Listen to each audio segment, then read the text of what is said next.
I told myself I wasn't going to talk about the Walmart Birkin or the Workin on here because I was like, what can I add that is any different from what everybody else is going to be talking about, right? I shouldn't just be sitting here just to run my mouth just to do it.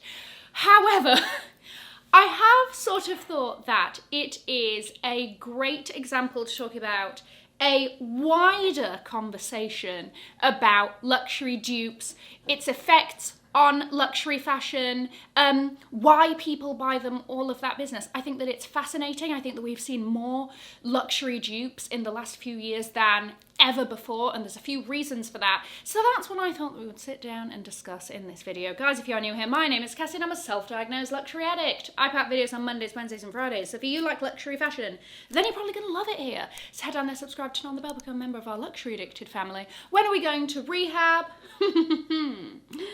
Never. I wanted to start off with a definition of dupe versus fake, because I also needed a little bit of help with this. A dupe is a very similar item, usually based off of a luxury item, but it does not have any of the trademarked logos or design elements of that original item. And they're also not illegal. However, a fake version has those trademarked logos or design elements, and yeah, there is no two ways about it. It's trying to be that item. Where I've sort of got confused about this in recent years is that the dupes seem to be getting closer to what I would deem a fake, but it just doesn't have the logo on it. Right, so then there's that sort of bit, but then the shape isn't, or the design or the style isn't trademarked and all of that. So technically it is fair game, but that's just where my mind has been a little bit confused. So I thought that I would shed some light. So let's talk about the Walmart-sized elephant in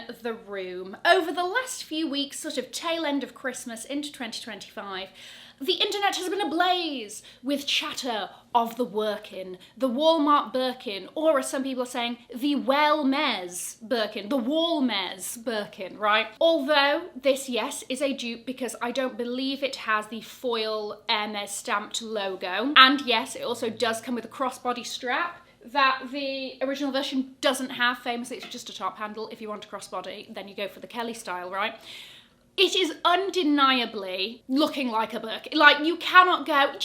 Actually, I'll have you know that this also looks like it's got the characteristics of XYZ, right? A variety of the Workins exist online. You can get 35 centimetre pink leather versions. They even have these sort of like canvas and leather hybrid versions that I think they're even like an Hermès blue box piece, right? These like special limited edition Hermès versions, a variety of sizes and colours, all for the grand price of $80. As we know, a Birkin 25 are now, you're looking at around $11,000, right? And then if you want to turn around and get it like this, you want to buy it on the resale market, then you are looking at the very least $17,000 upwards, right? That versus $80 are quite literally worlds apart. Now, since everybody has been chattering about the Workin, this listing is now no longer on Walmart. This was a third-party seller. I think Walmart sort of has an aspect of it that's almost like a marketplace, so third parties can go on there, create marketplaces or storefronts or whatever and sell via Walmart, right? But they've taken this down, I'm sure, so as not to get themselves in any bother, because I don't know if the sort of legal aspects talking and all of that, unclear. While some people have been over the moon with their Workin, they've been going on the internet and going, this is fantastic, I want to buy it in X more colours, these are the pros and all of that. There also have been people who are not very happy with the Birkin at all, with the Workin, excuse me, at all, because of one reason and one reason only, and that's the quality. Okay, so we're going to circle round to quality as part of this conversation later on in the video. So why did people rush to the Workin? Why do people buy dupes? There are a few reasons, and I'm sure that this isn't all-encompassing at all, but these are just the ones off the top of my head, right? So first and foremost, kind of the most obvious reason is you can't justify or can't afford the original item. I think we all know that that makes sense, right? The second reason, and this is probably the reason that I hear the most in my, like, talking about luxury fashion, all of that, from some subscribers or other people who are interested in luxury, is almost you buy a dupe as a trial run. You buy a dupe as a test drive, right? You're in the market for a Range Rover Sport. I don't know how this car runs. I don't know if it's got smooth steering. I don't know if I like the little media intercom platform that they've got going on the dashboard. I don't know if I like the interiors. So let me go have a look at the showroom instead of just willy-nilly buying it online, and let me have a test drive. Let me see how smooth this car drives. Similar thing. So a lot of people will buy dupe versions of designer items so that they can see if the style is going to work for them, if the practicality aspect of the item is what they're after, if they like the design, if they like the colour, if it's something that they're going to get a lot of use out of, so that they know that before then investing in the much more expensive original item. And then, if you don't like the dupe version of it, then you have comparatively wasted a lot less money than if you just bought the designer item and decided, do you know what, it's not for me. The next reason is something that I think has come up a lot, especially with the working. And it's almost buying dupes as a response to increasing luxury prices, or high luxury prices to begin with, almost as in like a sticking it to the brand kind of way, right? It's almost like, well, if you're going to charge $11,000 for a Birkin, then I'm going to buy the $80 version of it. And I would also sort of add this in, there's been certain news that has come up last year about a factory that's associated with a part of the Dior, allegedly, manufacturing process that hasn't had fantastic work conditions, hasn't had work conditions that you would expect that a luxury brand would provide for their workers, and also that the bags that they are selling for $2,000 plus are a grand total of like $54 to make, or whatever it was. Whilst we know that fake or counterfeit items are made under sketchy circumstances, it's been well documented, right? This is something that isn't new to a lot of us to hear. Dupes are almost seen to be the fast fashion version of the luxury items. The working conditions behind dupes as well, it's a little bit more unknown, right? And again, like I'm saying, it's sort of seen to be the same level as like fast fashion. And then when you have news like that I've just told you about from luxury brands, some people are like, well, why not? You know, these things aren't that far away from each other. Just to highlight, that is one example. Obviously, this is not all luxury brands, okay? But at the moment in this part of the video, I'm just talking about why people buy dupe. Oh my gosh, also disclaimer. Should have done this at the beginning, but let's do it here now.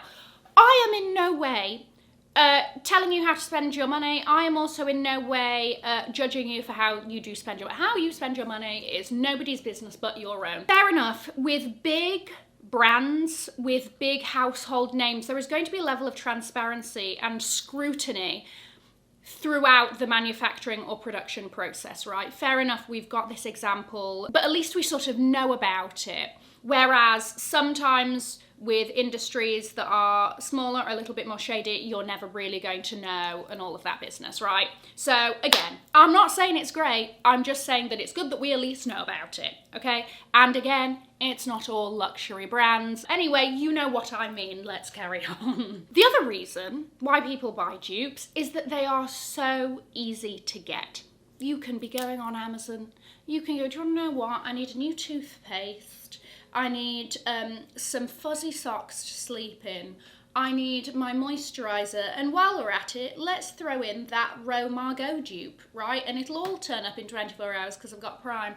You can buy it that easily. These are available on huge global websites like Amazon, huge multinational whatever platforms like Walmart, right? These are household names that you trust with your money. You know, you're not having to go into some dubious corner of the internet and go, gosh, I hope I haven't just been scammed out of my money. I sort of want to go back to the fast fashionification, because that wasn't the clumsiest thing coming out of my mouth, of dupes, in that you don't expect them to last forever. Okay, and again, this is sort of a quality aspect that we're going to come back around to. But you want them because of the way they look or whatever, right?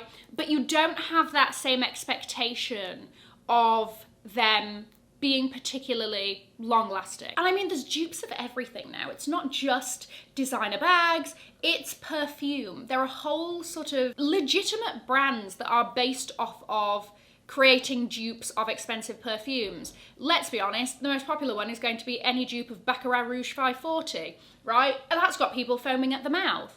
Personally, I don't get it. I don't get the Baccarat Rouge 540 thing. Maybe I've just not been around it enough. I don't know. But anyway, dupes have become much more prevalent and much more popular in the past few years. Now, there is an amazing Substack newsletter called Back Row by Amy Odell, and she did a whole article on sort of the rise of dupes and comparing a few dupes with the real thing and the Amazon version, and it's worth reading entirely, and I'll have it linked below.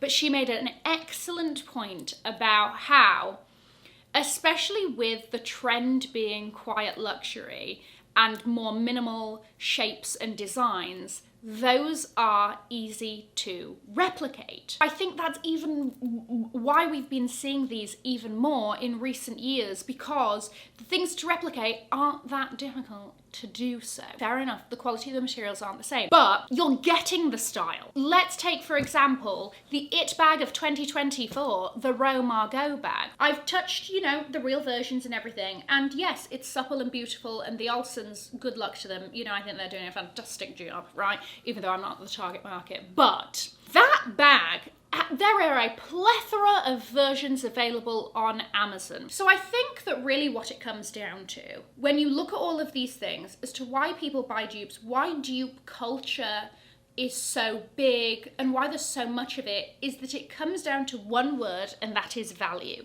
It comes down to what you value about that item, or what you don't value. Do you just value the style, right? That's one thing. Then you might just buy the dupe version. Do you value the brand? Yes or no? That's going to lead you down, my gosh, I feel like I'm doing one of those flow charts, yes or no? And then it's also, do you value the quality and the longevity that also plays into things? Because I think we know that with a handmade $11,000 Birkin, your quality is going to be higher than the $80 work-in version. You don't expect those two things to live in the same realm of quality. One would hope with a price difference that big. And again, if Birkin's going to be a part of it, do you want it to have the resale value? That's also a part of this conversation. However, then you have designer items where the quality isn't really up there as it should be. So there are all these things where, like, the lines are getting a little bit blurred. The Row Mara sandal, this was a sort of plasticky, fisherman-looking jelly shoe that, again, was really big over the summer, and it also had an Amazon dupe. The Row Mara sandal was breaking after a couple of wears, and I think actually the Row now don't sell it themselves. They sort of pulled it. So you sort of have this argument of like, well, if you're not going to give me the quality anyway, then I may as well just buy the dupe version. So what are the effects on the luxury brands themselves? Here's the thing. I don't think there are huge effects. These brands that, these items that are being duped and are really popular and all of that are still selling out. The Row Margot bag was still selling out left, right and centre, as an example. The Birkins are still going to have absolutely no problem shifting themselves. So I don't think materially their bottom lines are being absolutely massively affected by there being dupes. However, I still don't think it's something that a lot of them love. And I think sort of maybe even out of ego, they don't like seeing lots of dupe versions of their own pieces. So how do they limit the amount of things that can be duped of theirs? Again, comes back to something that Amy Odell said in her newsletter, complex designs. This is where creativity comes in, because some things are just so intricate and detailed or really interestingly made, or is done by this really specific method that not just anybody can do, and blah blah blah, that the dupe version is never going to measure up to the original. Also, spoiler alert, I don't have a conclusion to this video, right? I'm just here to really just talk. I love how at the beginning I was like, oh, I didn't want to say anything unless it was like super helpful, and here I am just like yapping away. But the other level again is that you're sort of seeing some brands dupe one another really quite closely. All right, I've said it and I'll say it again. I mean, I sort of go in detail about this in another video, but the Prada's version of the Romargo, like, there's a difference between a style being trendy, where you could go, east-west shoulder bags are trendy, right? Then you sort of know what they're all going to look like. They're all going to look east-west and have a shoulder-length shoulder strap, right?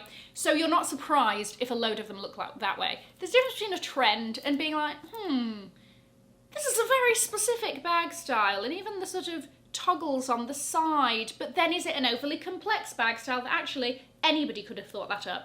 I don't know. I'm confusing myself as well. What do you think are the effects of dupes on luxury fashion, if there are any? I think that's where I wanted to end. I'm not sure either. I hope that you didn't think that this last how many minutes was a complete waste of your time. I'm going to leave another link to another video over here in case you haven't already seen it. Have an amazing morning, afternoon or evening wherever you are. And in the words of my father, if you've enjoyed it, tell your friends. If you haven't, keep your mouth shut. I'll see you in my next video. Mwah. Bye guys.